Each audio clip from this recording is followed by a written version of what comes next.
In this section, we are going to look into an important component of Hyperledger Fabric, which is membership service provider. So why membership service provider is needed and what does it do for Fabric network? A mechanism that provides members with a set of roles and permission within the network is the responsibility of membership service provider. As we know, every entities who are participating in the Fabric network must identify themselves using a certificate. So there are different types of MSP. One is local MSP and channel MSP. So certification authority or certificate authority issues identities by generating a public and private key, which forms a key pair that can be used to prove identity. Because a private key can never be shared publicly, a mechanism is required to enable that proof, which is where MSP or membership service provider comes into picture. For example, a peer uses its private key to digitally sign or endorse a transaction.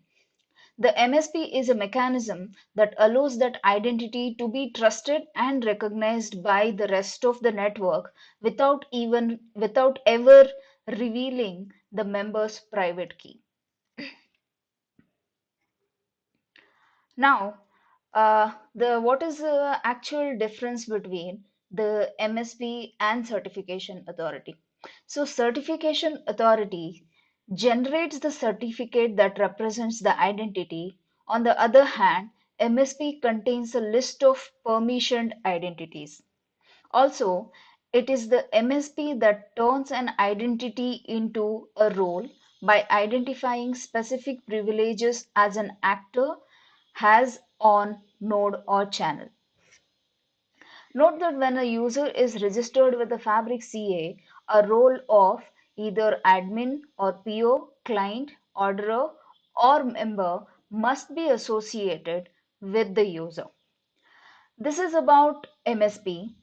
In the next section, we are going to put in all the concepts that we have learned so far, all the components that we have learned so far, and we are going to see how the architecture looks like when we include all these components in the fabric.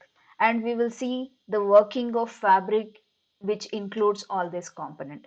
See you in the next section.